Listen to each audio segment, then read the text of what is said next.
24장입니다. Today's scripture reading is John chapter 4, verse 1 through 10. 주보에 있습니다. 요한복음 4장 1절에서 10절 말씀까지 우리 주보에 있는데요. 우리 한 절씩 나누어서 교도하겠습니다. 예수께서 제자를 삼고 세례를 베푸시는 것이 요한보다 많다는 말을 바리새인들이 들은 줄을 주께서 아신지라. 예수께서 친히 세례를 베푸신 것이 아니요 제자들이 베푼 것이라. 유대를 떠나서 다시 갈릴리로 가실 때 사마리아를 통과하여야 되는지라. 사마리아에 있는 수가라는 동네에 이르시니 야곱이 그 아들 요셉에게 준 땅이 가깝고 거기도 야곱의 우물이 있더라. 예수께서 길 가시다가 피곤하여 저녁에 그대로 앉으시니 때가 6시쯤 되었더라. 사마리아 여자 한 사람이 물을 기르러 왔으며 예수께서 물을 좀 달라 하시니 이는 제자들이 먹을 것을 사러 그 동네에 들어갔습니다. 사마리아 여자가 이르되 당신은 유대인으로서 어찌하여 사마리아 여자인 나에게 물을 달라 하나이까 하니 이는 유대인이 사마리아인과 상종하지 아니함이로라. 예수께서 대답하여 이르시되 네가 만일 하나님의 선물과 또 네게 물 좀 달라 하느니가 누구인 줄 알았더라면 네가 그에게 구하였을 것이고 그가 생수를 그에게 주었다. 아멘. 우리 옆에 분들하고 인사 한번 할까요? 은혜 받고 돌아갑시다. 은혜 받고 돌아갑시다. 오늘 주신 본문 말씀 가지고 요한복음과 신앙 16번째 시간으로 성장하는 신앙의 세 가지 조건이라는 말씀의 제목으로 주신 은혜 같이 나누기 원합니다. 2019년 한국질병관리청 통계를 잠깐 소개합니다. 여러 가지 많은 통계가 있지만 사람의 키에 대한 성장에 대한 통계였어요. 그 성장에 대한 통계를 보니까 유전적인 요인은 20에서 30% 정도라고 해요. 우리가 흔히 아는 것처럼 아유 아빠가 크니까 자식이 크지, 뭐 엄마가 키가 크니까 자식이 크지, 다 그렇지 않다는 거예요. 그 확률은 20%밖에 되지 않는다는 거예요. 기껏해야 30%. 근데 나머지 70%는 뭐냐? 다 후천적인 요인이라는 거예요. 그 사람이 키가 크는 건 후천적인 요인에 따라 키가 더 성장하고 클 수 있다고 하는 것입니다. 그 후천적인 요인 중에 첫 번째는 영양이라고 해요. 성장에 필요한 5가지 영양소, 단백질, 지방, 탄수화물, 비타민, 무기질, 이것만 잘 공급하면 키가 잘 성장할 수 있다는 거예요. 그래서 저도 키가 작은 거 보니까 좀 뭔가를 덜 먹은 것 같아요. 먹어야 될 걸 못 먹는 것 같아요. 이처럼 무엇을 먹었느냐가 굉장히 중요하다는 거예요. 그러니까 두 번째 후천적인 노력은 적당한 운동이라는 거예요. 그 사람이 매일 적당한 운동에 따라서 그 사람의 키가 성장할 수 있다고 하는 거예요. 최소한 10분 이상. 근데 그 운동 중에 첫째가 걷는 거예요. 두 번째가 달리기예요. 저는 젊을 때는 안 걷고 이제 배가 나와서 이제 걸으려고 그러니까 이제는 이건 키하고 아무런 상관이 없어요. 오늘 본문의 말씀은 예수님이 사마리아 여인을 만나서 복음을 증거하는 내용이죠. 근데요, 보통은 전도 이야기라고 하는데 오늘 본문의 말씀은 다른 관점에서 본다면 제가 하도 많이 했으니까요, 영적인 성장에 대한 사건이라고 이렇게 한번 보고 싶어요. 특별히 신앙생활을 성장하는데, 영적인 성장을 하는데 필요한 조건이 무엇인가를 오늘 우리에게 가이드로 제시하고 있더라고 하는 것입니다. 자, 그러면 성장하는 신앙의 세 가지 조건이 뭘까요? 자, 1절 같이 읽어볼까요? 예수께서 제자를 삼고 세례를 베푸는 것이 요한보다 많다는 말을 바리새인들이 들은 줄 주께서 아십니다. 자, 듣고라는 표현이 나오죠. 자, 첫 번째 신앙의 키는 잘 듣는 신앙이에요. 한번 따라합시다. 잘 듣고 삽시다. 잘 듣고 삽시다. 여러분, 잘 듣고 사는 건 굉장히 중요해요. 이게 잘 들어야 내 신앙이 성장하더라는 거예요. 로마서 10장 17절의 말씀입니다. 믿음은 들음에서 나며라고 말씀하고 있어요. 내가 무엇을 듣느냐가 참 중요해요. 내가 무엇을 듣느냐가 내가 믿음이 성장할 수도 있고 잘못된 길로 갈 수도 있고 그렇다는 거예요. 오늘 바리새파 사람들이 예수님에 대한 소문 들었어요. 근데 조금 들어가 보니까 예수님에 대한 소문 들은 게 아니라 무슨 소문 들었어요? 야야, 예수님의 제자가 요한의 제자보다 많단다. 저쪽이 더 숫자가 많대. 뭐 저쪽 교회가 더 크대. 뭐 이런 얘기 들었다는 거예요. 여러분, 저와 여러분 인생 살면서 어떤 소문 가장 많이 듣나요? 이런 거 아닐까요? 야야, 누가 좀 더 잘 산댄다. 누구 집이 더 부자래. 누구 집이 더 좋대. 누구 차가 더 좋대. 누가 인물이 더 잘났대. 매일 이런 뜬소문들을 우리는 많이 듣고 살아요. 근데 신앙은 무엇을 듣느냐가 참 중요하다는 거 하는 것입니다. 듣기는 들어도 잘못 들으면요, 그 인생이 꼬이기 시작해요. 오늘 바리새인들도 듣기는 들었어요. 근데 잘못 들었어요. 야, 예수님 제자가 요한의 제자보다 더 많대. 다른 말로 말하면 예수님 교회가 더 크대. 요한의 교회는 작대. 그런 거 듣는 거잖아요. 그러니까 들었는데 엉뚱한 거 들었어요.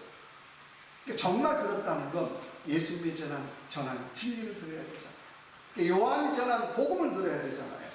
그러니까 복음과 진리는 듣지 않고 누구 제자가 더 많댄다, 누구 교회가 더 크댄다, 뭐 그런 것 들었다는 거예요. 본질을 듣지 않고 엉뚱한 것을 듣기 시작했어요. 여러분, 신앙은 복음을 들어야 돼요. 진리를 들어야 돼요. 예수를 들어야 되죠. 누가 많다 적다는 그 다음 문제라고 하는 거예요. 내가 복음을 듣지 못하고 진리를 듣지 못하면 자꾸 어떻게 누가 더 많냐, 누가 더 작냐, 누가 더 크냐, 누가 더 작냐, 그것 듣고 어떻게 다니더라는 거예요. 종종 우리 교회도 손님들이 찾아오는데 진리의 말씀을 듣길 바랍니다. 진리의 말씀을 못 들으면 맨 이런 얘기하고 가요. 아유, 목사님 교회가 작네요. 사람이 없네요. 그리고 어떻게 떠나요. 제가 속으로 인간아 예수님도 12명이었는데 속으로 나요. 중요한 건 진리를 듣고 사는 게 중요하잖아요. 뭐 작은 게 잘하는 거 아니지만 크고 작은 건 그 다음 문제라고 하는 거예요. 내가 복음을 듣고 있느냐, 내가 진리를 듣고 있느냐, 내가 하나님 말씀을 듣고 있느냐, 이게 핵심 포인트잖아요. 우리도 3월 5일 날 임직식을 하는데요, 아마 다들 걱정이 많지요. 아니 목사님, 사람이 적게 오면 어떻게 해요? 걱정도 팔자예요. 해필이면 그날 연합감리교회 50주년 기념식을 하는데요. 다 사람들이 그리 갈 것 같아요. 근데 저는 뭐 거기에 상관없이 신문에다 이렇게 했잖아요. 오실 분을 미리 예약해 주십시오. 그랬더니요, 아무도 안 올 것 같아요. 벌써 100명이 넘었어요. 그래서 다음 주 신문에는 어떻게 이제 예약 그만 받겠습니다라고 신문에 낼 거예요.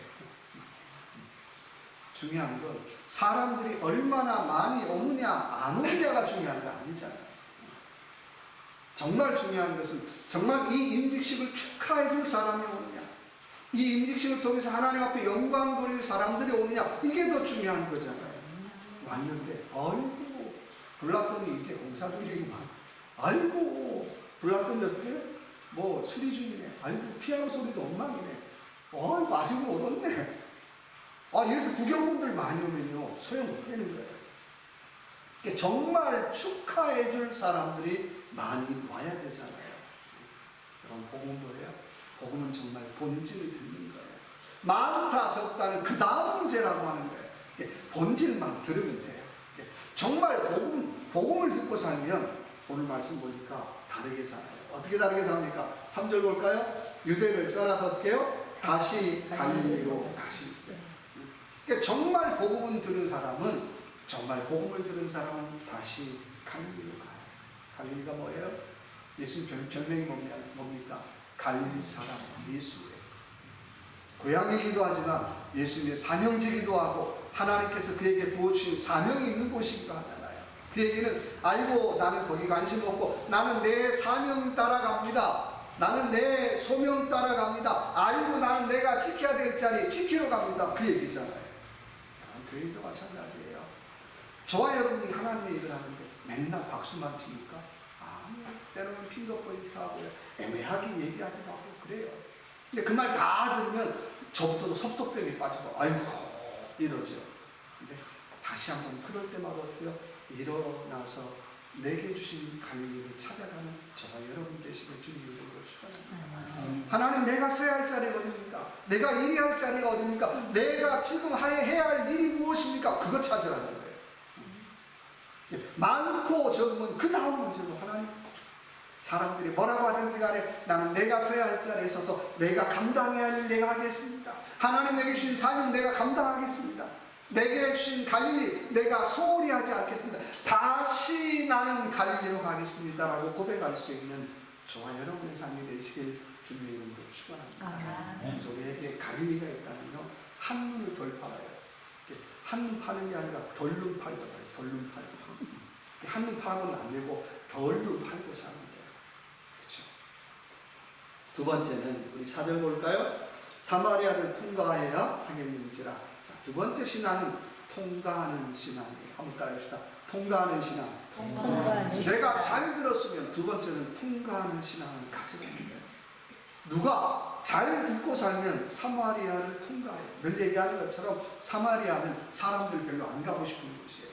여러분 뉴욕 할렘가를 한번 지나가 보십시오 하면 저부터 나는 못 가요.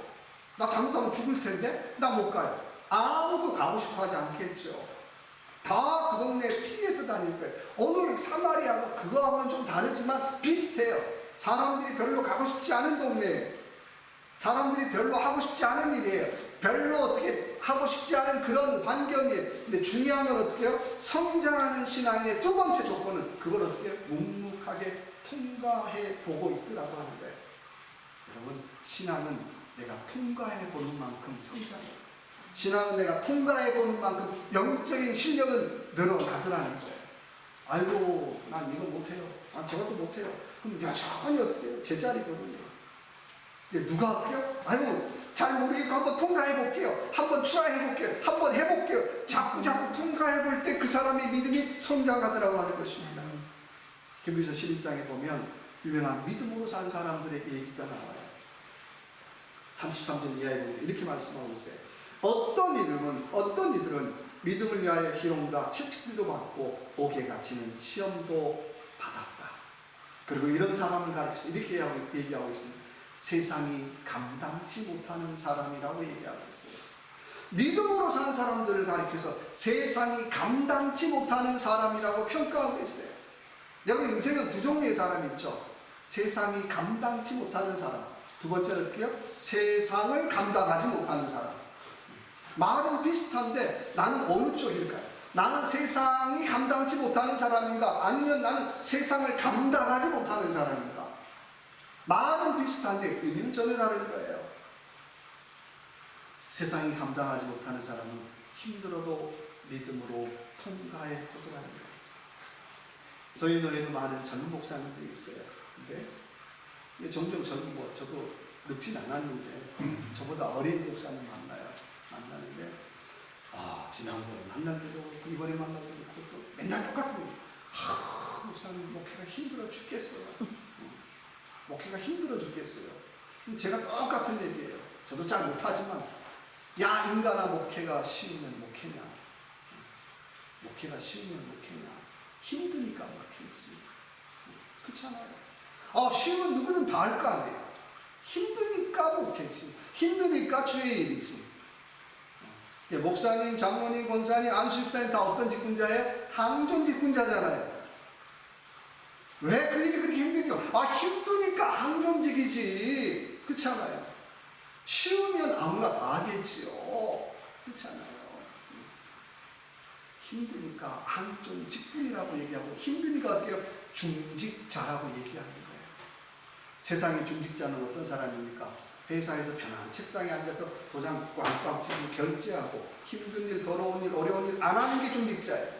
그러나 하나님의 일은 어떻게 해요? 힘들고 더럽고 어려운 일을 하는 사람이 중직자라는 거예요. 남들 다 피해가는 거, 남들 다 도망갈 거 어떻게 해요? 아유, 내가 하죠. 감당해보는 사람이 중직자라고 하는 거예요. 내가 다른 사람하고 다르고 내가 똑똑하다는 게 아니라 다른 사람 다 도망갈 일, 다른 사람 다 피할 일 어떻게 해요? 저는 감당해볼게요. 저는 통과해볼게요. 저는 어떻게 한번 견디어 볼게요 라고 고백하는 사람이 바로 항존 직분자라고 얘기하는 것입니다. 삼성전자의 작년 한 해 사장단의 월급이 연봉이 100억이에요. 100억이면 얼마죠? 1000만 원, 연봉이. 근데 삼성전자 신입사원의 초임이 14,000불이에요. 여러분, 비교가 돼요? 그럴 거 아니에요. 신입사원은 와서 열심히 일하는데 저 사장은 매일 책상에 앉아갖고 어떻게 해요? 일도 안 하는 것 같고 빙글빙글 의자 돌리고 있다가 어떻게 해요? 연봉 100억씩 받아가는 것 같잖아요.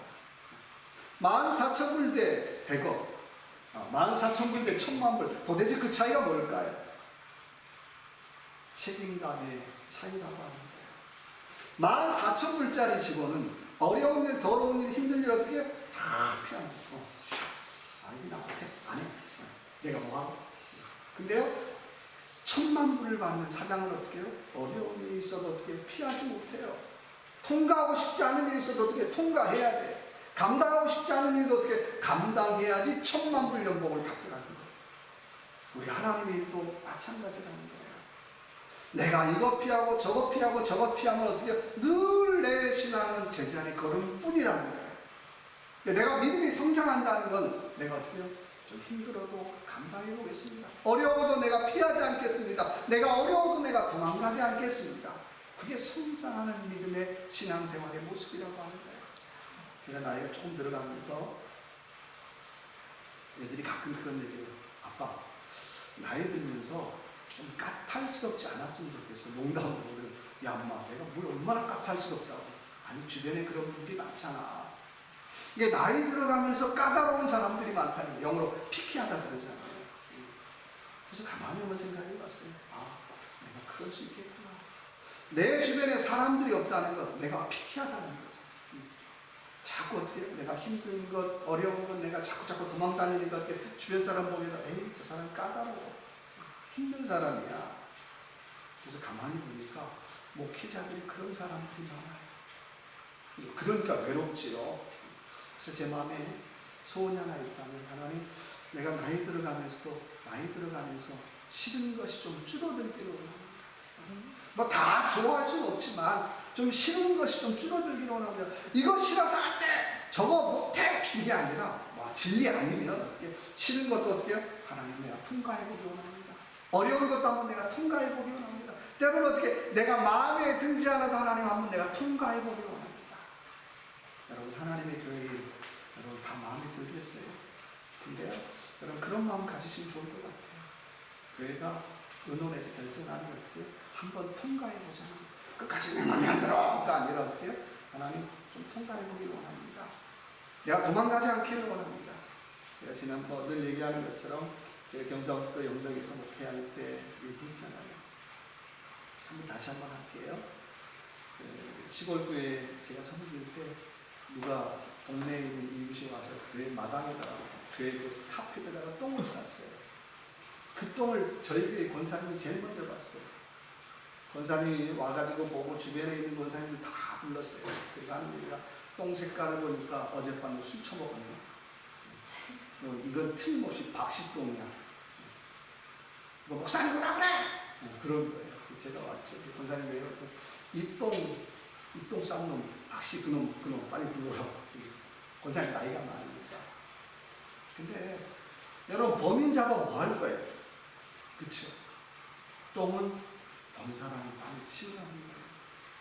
더럽고 힘들고 어려우면 어렵다라고 피하면 아무도 치울 사람이 없어요. 하나님도 마찬가지예요. 내가 봤으면 어쨌든 도망가지 말자는 게, 피하지 말자는 게, 감당할 수 있으면 하나님 내가 통과 한번 해보기를 원합니다. 내가 한번 지나가 보기를 원합니다. 내가 견뎌보기를 원합니다. 라고 고백할 수 있는 저와 여러분의 삶이 되시길 주님의 이름으로 축원합니다. 세 번째 신앙은 우리 5절 볼까요? 사마리아에 있는 수가라는 동네에 이르시니 야곱이 그 아들 요셉에게 준 땅이 가깝고, 자, 세 번째 한번 따라합시다. 역전하는 신앙. 역전하는 신앙. 수가의 은혜를 누리다는 거예요.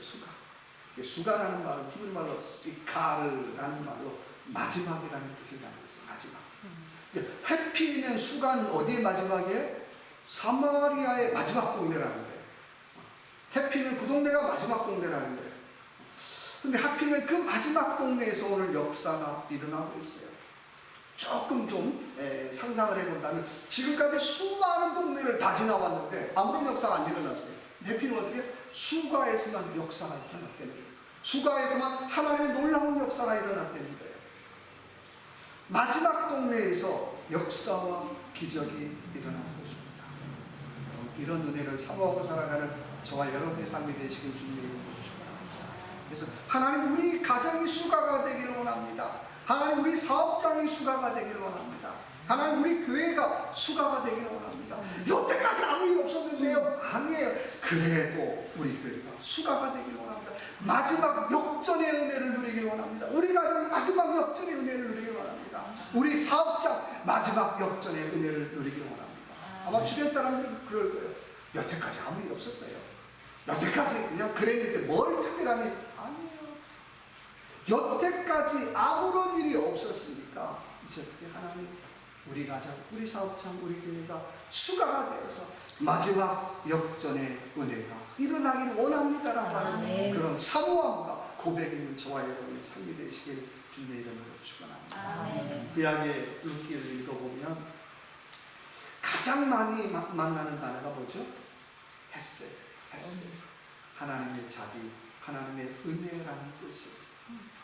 아니 무슨 룻기에 하나님의 자비, 하나님의 은혜가 있나요? 1장을 읽어보면요, 시아버지도 돌아가셨어요, 남편도 돌아가셨어요. 어떻게 또 뭐죠? 그분도 온 집안의 남자들 다 죽었어요. 재산 다 까먹었어요. 먹을 것도 없어가고 어떻게 보따리 싸고 다시 고향으로 돌아가요. 근데 고향에서 어떻게 해요? 웰컴 하겠어요? 야, 이민간 되더니 봐라, 거지 돼가지고 왔네. 그 프랑카드 걸지 않겠어요? 또 룻은 어느 동네 사람이에요? 유대 사람이 아니에요. 모함 여인. 유대 사람들이 원수로 여기는 그 모함 여인이 어떻게 남편 잃고 돈 다 까먹고 그리고 베들레헴으로 어떻게 나오미 뒤를 졸졸졸 따라가는 거예요. 사람들 어떻게 하겠어요? 욕하겠죠. 비난하겠죠. 손가락질하겠죠. 그런데 그 어려운 상황 속에 가장 많이 등장하는 단어가 헤스, 하나님의 은혜라고 하는 거예요. 털레 힘없이 걸어가는 그 여인이 하나님의 은혜를 경험할 때 보아스의 남편이 되고 또 그 보아스의 아내가 되고 더 나아가서 예수 그리스도의 족보의 이름을 당당하게 이름을 올리고 있더라는 거예요. 손가락질 받아야 될 여인이 아무도 기억하지 않는 여인에게 하나님의 헤세드가 임할 때 그의 인생이 역전되는 놀라운 역사가 일어나고 있더라고 하는 거예요. 여러분 이걸 뭘로 설명하겠어요? 아유 재수 좋은데요? 세상 사람들은 그렇게 얘기할 줄 모르죠. 그런데 우리가 고백할 수 있는 단어가 있다면 이건 그저 하나님의 은혜입니다. 하나님의 은혜입니다. 뭐라고 설명할 수가 없는 하나님의 은혜입니다라고 우리는 고백하지 않을 수 없습니다. 일본 가네보 제약회사의 회장을 지낸 미타나 야스토라는 분의 감정을 잠깐 소개하려고 합니다. 그는 직원이었을 때 너무 능력이 뛰어나서 사람들에게 시샘을 받았어요. 진투로 3번이나 좌천이 됐어요. 그런 그가 부인 덕분에 예수를 믿고 신앙생활을 하게 됐어요. 그래서 너무 예수님을 열심히 믿은 나머지 가정에서 가정 예배를 드리게 된 거예요. 근데 웃긴 건 그가 살던 집은 회사 관사였어요. 사택이었어요. 회사에서 그 소식을 듣고 가정으로 통보를 보냈어요. 더 이상 회사 건물에서 종교적인 집회를 하지 마시오. 계속 이런 행동을 하면 당신은 좌천이라든지 이런 걸 당할 수 있습니다라고 통보를 보냈어요. 야스토라가 그 통보를 보고 고민을 했어요. 이거 어떡하지? 예배 너무 드리고 싶어서 예배 드리는 건데 누가 이제 그 고지하지 않는 거죠. 고민하고 있는 야스토라에게 그에 알려졌어요. 괜찮아요. 만약 이것 때문에 당신이 회사를 잘리게 된다면 저는 그것도 감사하게 받아들일게요. 걱정하지 말고 예배 드리세요. 그래서 야스토라는 거기에 상관없이 계속해서 예배를 했어요. 결과가 어땠을까요? 좌천됐어요. 3번이나. 좀 더 지방에 가서 또 어떻게 해요? 예배 드려요. 근데 중요한 건 거기서 어떻게 열심히 성실하게 했어요. 그런 그를 사장, 임원들이 지켜보기 시작했어요. 야, 이 친구는 회사가 자천시키면 회사에 대해서 어떻게 화를 품거나 분을 품어야 되는데 어딜 가서 열심히 하고 최선을 다해 일하고 억울하게 자천당했는데 투사하지 않고 열심히 일하거든요. 그래서 그를 나중에 회장의 자리에 앉히게 됐어요. 그리고 1997년 그는 회장의 자리에서 잘 은퇴하면서 신학교에 입학을 했어요. 그리고 평생 전도자로 복음을 전하며 살았습니다. 여러분, 이게 이타니 야스토라만 이런 은혜가 있을까요? 하나님 저와 여러분의 삶에도 이런 은혜가 있을 줄 믿습니다. 나는 설명할 수 없지만 하나님 수가 내 삶의 수가 하나님 내 삶의 마지막 은혜를 누리기 원합니다. 내 삶에 다시 한번 역전의 은혜를 누리기 원합니다. 우리 가정에 다시 한번 역전의 은혜를 누리기 원합니다. 사람들은 안 된다라고 말할지 모르지만 거기 상관없이 하나님 역전의 은혜를 내려주옵소서라고 고백하며 그런 은혜를 누리며 살아가는 저와 여러분의 삶이 되시길 주님의 이름으로 축원합니다. 함께 같이 한번 기도합시다. 하나님, 내가